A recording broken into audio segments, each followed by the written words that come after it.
Bueno, yo me centré mucho al hablar de campo y le hablé de los espartillares. Y mencioné el problema de los bañados. Y también dentro de eso hay bañados y bañados. Hay lugares donde, vamos a decir, la acumulación de agua es sumamente importante.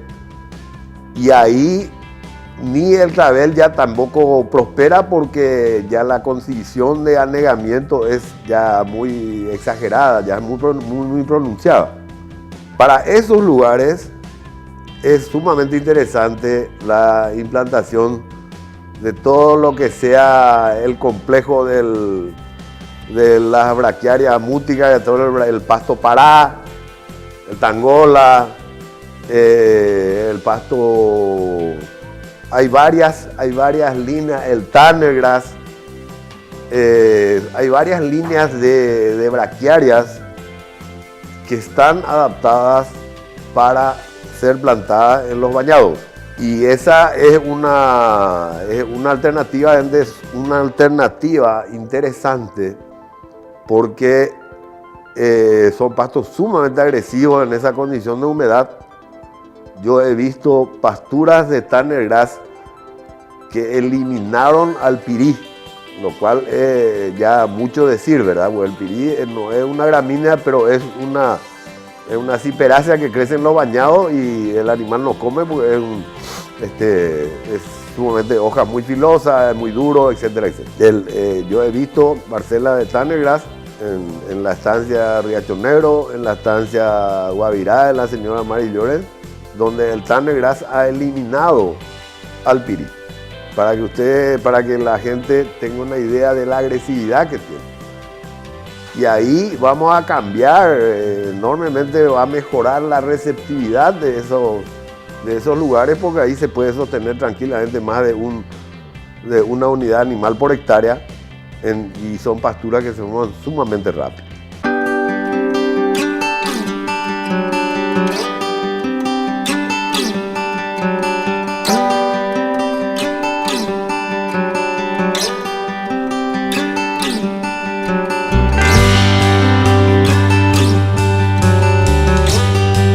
Yo cuando dije que había que preservar los bañados, más me refería a los campos que nosotros llamamos alcalinares, que son campos que tienen un pelo de agua de 20 a 30 centímetros, que es el hábitat ideal para el pasto clavel, que es nuestra joya dentro de los pastos naturales.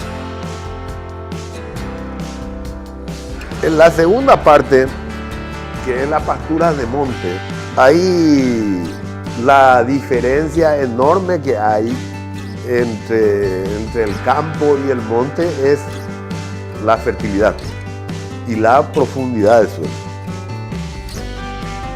Entonces, vamos a volver a nuestras regiones donde comenzamos esta exposición, para el Bajo Chaco, la zona ribereña del río Paraguay, los montes, los quebrachales, etcétera, etcétera. Bueno, ahí prácticamente no hay limitación para poner especies, salvo que hay ciertas áreas en donde el monte se encharca, porque tiene un suelo arcilloso y no drena bien, y cuando vienen las lluvias del repunte tiende también a anegarse.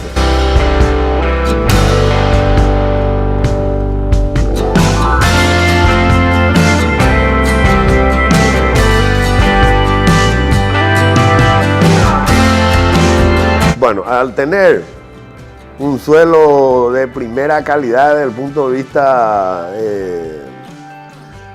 nutritivo, desde el punto de vista de la fertilidad, prácticamente no hay limitaciones para las especies que debamos plantar. Pero lo que hoy prospera son los Panicum, Mombasa, Tanzania, la braquiaria MG5. Esos son los pastos de altísima producción y muy buena calidad, y son los pastos para ser utilizadas en esas áreas. lo que se suele hacer es que justamente previendo eventual anegamiento o eventual encharcamiento, dentro de los panicum hay cultivares que toleran más el anegamiento que otras. Por ejemplo, entre el Mombasa es más resistente que la Tanzania y ambas son mucho más resistentes que el Gatton Panic para las áreas que se tienden a encharcar o a anegar. Es más, yo me atrevería a decir que si yo tengo una precipitación que ronda los 900 a 1000, las 900 o los 900 a 1000 milímetros anuales, yo jamás plantaría Gatton porque voy a resignar muchísimo volumen comparado con una Tanzania, con una Mombasa. A no ser que mi idea será hacer fardo. Yo quiero hacer heno, me conviene el Gatton Panic porque es el periodo de secado entre segar y llegar a poder enfardar. El Gatton Panic es, vamos a decir, de un día, y de una Tanzania y una Mombasa puede llegar a ser 3. Y de repente nosotros podemos tener una inclemencia climática, nos viene un aguacero sobre lo que nosotros segamos y hay todo un problema para poder confeccionar los fardos. Pero si yo estoy en el Bajo Chaco, en la zona ribereña del río Paraguay, y sé que voy a tener por lo menos 800 milímetros, ni se me pasa por la cabeza plantar Gatton Panic.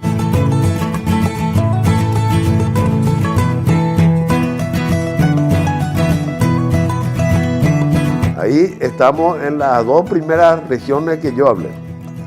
Después vamos a ir al Chaco Central y vamos a decir el Alto Chaco, etcétera, etcétera, que ya el factor precipitación y el tipo de suelo arenoso hace que prácticamente el Gatton no tenga reemplazante.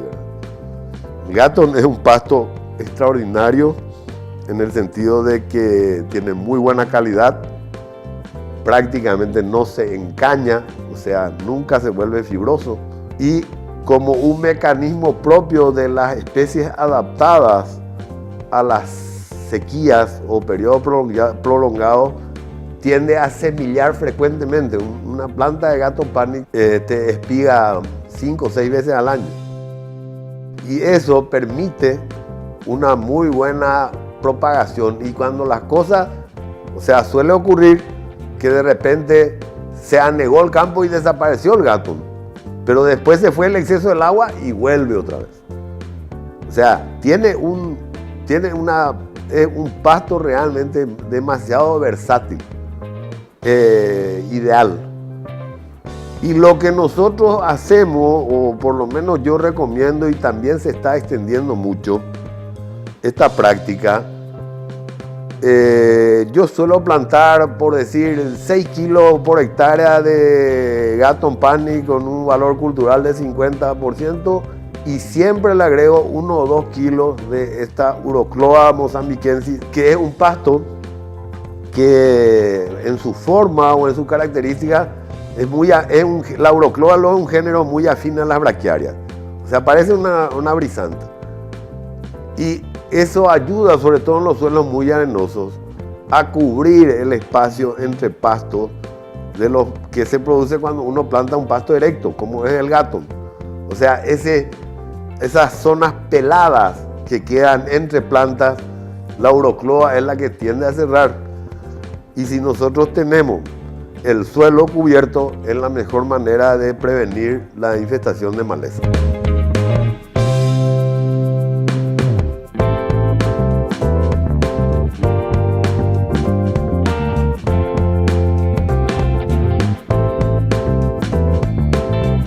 Como ustedes ven o como ustedes pueden apreciar, muchas opciones de especies no tenemos. En la zona semiárida tenemos un tipo de grama Rhodes catambora y tenemos también los sustitutos de lo que antes era el pasto bandera del Chaco Central, que era el pasto búfel. El pasto búfel fue el pasto de los años 70, 80 hasta los 90 prácticamente era la única pastura artificial producida, vamos a decir que se reproduce por semillas del Chaco Central. ¿Y eso por qué? Porque era la única tolerante a esos niveles bajos de 600 a 700 milímetros. No había otro pasto con esa tolerancia a esa baja precipitación. Pero ¿qué pasó? Comenzó a tomarle una enfermedad fúngica, una especie de roya, y el búfel se desnaturalizó, perdió completamente. Hoy es marginal el área que hay, ya es lo que queda, es lo que se plantó ahí en los años 80, 90, ya quedan muy pocos resabios, pero sin embargo ahora existen dos cultivares, Bella y Viva, que vamos a decir son resistentes al hongo y son muy interesantes. Yo he visto áreas importantes en la zona ahí de la Picada Michel, gente que probó y realmente es un pasto muy interesante desde el punto de vista de su tolerancia a condiciones extremas de sequía. La Eurocloa, perdón, para terminar nomás, la Eurocloa es un pasto que, al igual que el Gatton Panic, se seleccionó en base a tolerancia a bajas precipitaciones, o sea, tiene un piso de 400 y su ideal es 600, 700 milímetros. Y también un factor muy importante es la tolerancia a la sombra.